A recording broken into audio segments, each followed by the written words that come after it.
Hey, it is Friday. And not only is it Friday, it's Friday before I go on vacation. So I am really excited to get done with work today so I can have a brain break. We are in our last session of Mindset May. This is session 4. And I've had an awesome time talking to you guys about different mindset tips and tools and mental health awareness. And I've gotten some really good comments back and feedback back about it being helpful. So if this month, each of these Fridays has been helpful to you, let me know. Either put it in the comments or send me a direct message and let me know. It's been a tough May. There has been lots of things going on in the world. The world has gone crazy. But there also have been so many great things. I've seen so many kids graduating, whether it was from kindergarten, first grade, or from high school or college. And it has been so great to see my friends and people who, their kids I never even met. But sometimes I see everybody else's kids growing up on Facebook, so I feel like I know them. So I'll be like, oh, look at little Lizzie, she graduated. I be feeling like they're my kids. So even though the world has gone crazy and there's been so much sadness and so many things, there also has been a lot of awesome things that I have witnessed and been able to highlight during the month of May. Today, what we're going to talk about is receiving and just accepting the damn compliment. Okay, so a couple weeks ago, I posted just a meme on Facebook, and what it said is it is difficult for me to ask for help because I've asked for help in the past and have been failed. And it just speaks to how a lot of people, especially women, take on so much, so many responsibilities, so many burdens, so many things, and we don't ask for help. And one of the reasons we don't ask for help is because the track record of people helping us sucks. So what I mean by that is that in the past, we have depended on people, we've asked for help, and they have fallen through or not lived up to what they said they were going to do. And so we get into this mentality where we're just like, forget it. I got this. Forget it. If I don't ask you for help, you can't let me down. You can't disappoint me. And I know it will get done. I am way 100% guilty of this. So guilty in all aspects. But I want to ask you a question. What do you tend to do? When someone gives you a compliment, do you say, yeah, but? Do you just say, thank you? Do you give an excuse of why what they're saying is not true? What they're saying is not true. So for example, if today someone walked up to you and they were like, you're beautiful, would your response be, thank you, that was nice? Would your response be, no, I need to lose some weight, I'm this, I'm that? Or would your response be, nah, not really. You're just saying that to be nice. Really take a moment and think about how you respond to compliments. And a lot of times how you respond to compliments is in direct relation to how you receive generally. How you receive help of others, how you receive compliments, how you ask for help. All of that is intertwined. And it's so funny because when I was reading some research and things by Brene Brown and some other researchers, I noticed that I have a natural bent towards not accepting compliments and just giving a reason why. So for example, if someone says, ooh, I really like what you're wearing today, instead of just saying thank you, I'm like, thank you, girl, I got it on sale.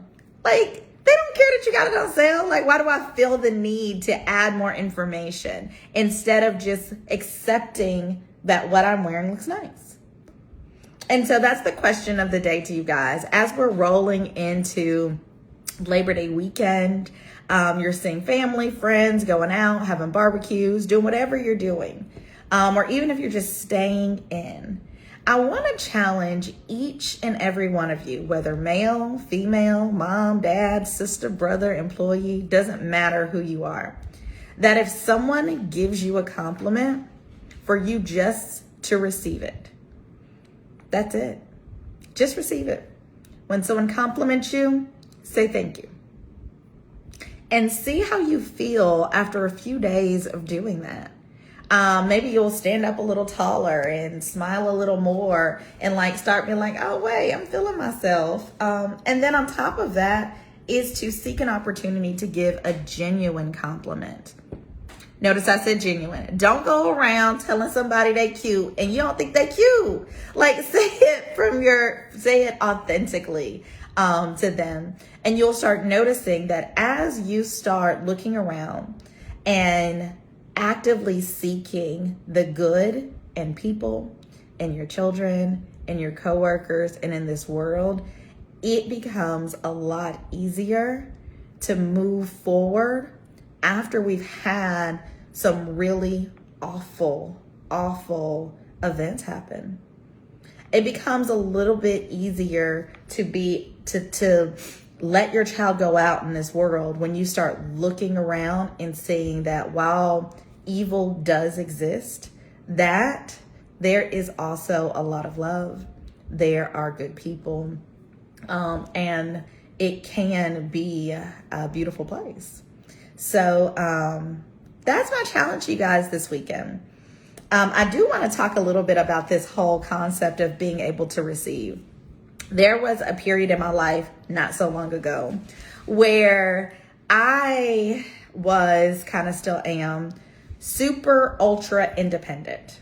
Okay. I didn't ask anybody for anything, anytime. That went from, if I needed a babysitter, I wasn't asking anybody if you weren't my mama, and then my best friend. Wasn't asking anybody. If it was becoming stressful for me to get my children to their events and different things, I still didn't ask for help. I did it myself, and then I just rolled with it, whatever I needed to get done. When it came to finances, if I was struggling financially, no one knew. I didn't ask for any help, just figured it out. Whatever I needed to do to figure it out. And this whole ultra independent, so independent, put me in a place where I was always super stressed out, because I felt like I had the world on my shoulders, and I did, but I didn't have to have the world on my shoulders. I had a great network of friends and family and loved ones who were willing to shoulder that weight with me, but I wasn't open to receive anything that they were giving me. I felt like sharing my burdens and sharing things that were going on would make me appear to be a failure. I thought that sharing those things would make me feel needy.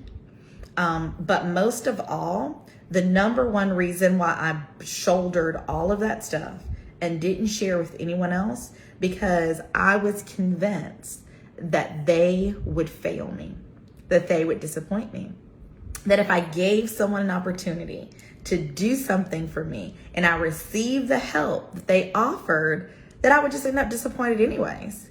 So in an effort to not be disappointed, to save myself from having hurt feelings, I just never reached out. Does that resonate with you? Are there times in your life where there are really trusted people, people you know have good intentions, that are reaching out to serve you? Whether that means to take care of your children, take care of your dog, give you some money, whatever it is, there are really good people reaching out to serve you. But because you are anticipating them failing you, you are anticipating being hurt and them disappointing you, you then decide that it is not worth the risk. That whatever they want to give to you is not worth them not living up to your standards and you being hurt. If that's you and you resonate with that, just sit back with that for a minute and think about all of the opportunities that you could be pursuing. Now, I'll be honest with you guys. This is something that I am still learning. I have not mastered it. I'm not like on here and be like, girl, I got this. No. I am still learning because I have, for as long as I can remember, been that ultra independent person. And I have always decided that it is not worth the risk of me getting hurt or you disappointing me for me to receive your offer of whatever. And then on top of that, I had a little issues with like just trusting people in general. But a lot of that is residue of poor relationships in the past and not being able to really heal from them. Once I've gotten to a point where I was able to heal from broken friendships, heal from bad boyfriend-girlfriend relationships, heal from the ending of my marriage, then I have been able to open myself to receive again. And it's good. It takes a burden off. It's different, but it's so good. And it just helps my mind to be free of space. Even when it comes to work in my office, I would find myself micromanaging my staff. And did you do this? Did you do that? Did you do this? Did you do that? And what it does is it makes them feel that you don't trust them. It makes them feel like they can't really make independent decisions instead of them feeling empowered to do their job, to do it well, and know that you are entrusting them. And so even at my office, I had to back up and be like, okay, I'm paying these folks and I hired these folks. Let them do their job. And of course, there are checks and balance systems to make sure that everything is done correctly. But instead of me micromanaging them and being on them, I decided to allow myself to receive their gifts and talents. So when there's someone in my office working, whether it was an intern or a permanent employee, but they have input or insight on how to make a system or process better, I'm open to receive. And then I trust them to implement that system and we'll see how it works. That was a huge step. I'm pretty sure most of you have heard the comment or the quote that when you're dealing with other people and when you're receiving from other people, one thing you have to do is not expect you from other people. So when someone says that they want to give to you, they want to give you a compliment, they want to give you a helping hand, they want to give you a financial blessing, you can't expect those people to act and do what you would act and do because you're not them, they're not you. So in another thing, when we come to receiving, so you don't get to that point where you are disappointed, where you are upset, where you were let down because you allowed yourself to receive from someone and it's not what you wanted it to be, is to take the expectation off the table of that person being you and performing how you would do it and saying it how you will say it. And instead open the door for them to show up authentically in the way that they want to say. All right? And so the best way to do that is just ask questions. You don't have to just willy-nilly receive everything from everybody. But what you can is ask questions. So if you were struggling with time and you need to get away for your own mental health, whether that's get away from your job, get away from your kids. Jesus, no, we need to get away from our kids sometimes. But you just need a mental health day, a break, and someone volunteers to watch your children, okay? Now, number one, hopefully it's somebody that you know, like, and trust, and not somebody off the internet, but, do you, boo. A way to not be disappointed and not end up in a place where this becomes a hurtful thing is to set the groundwork and the expectations of each other. Ask the person before agreeing to receive whatever they want to give you, what's your expectation? What time are you going to be here? How long are you willing to stay? Do you expect payment? Is there something you're expecting me to do? And then you can tell them what your expectations are. You can say, hey, if you stay here with my kids, I expect you to cook dinner. I expect for you to not spank them. Don't lock them in the room. Like, so having these very basic conversations with people are a little bit awkward, but what it does is it allows you to be able to receive from someone you know, like, and trust, and then for them to, and there not be the danger of you ended up disappointed or hurt at the end of receiving.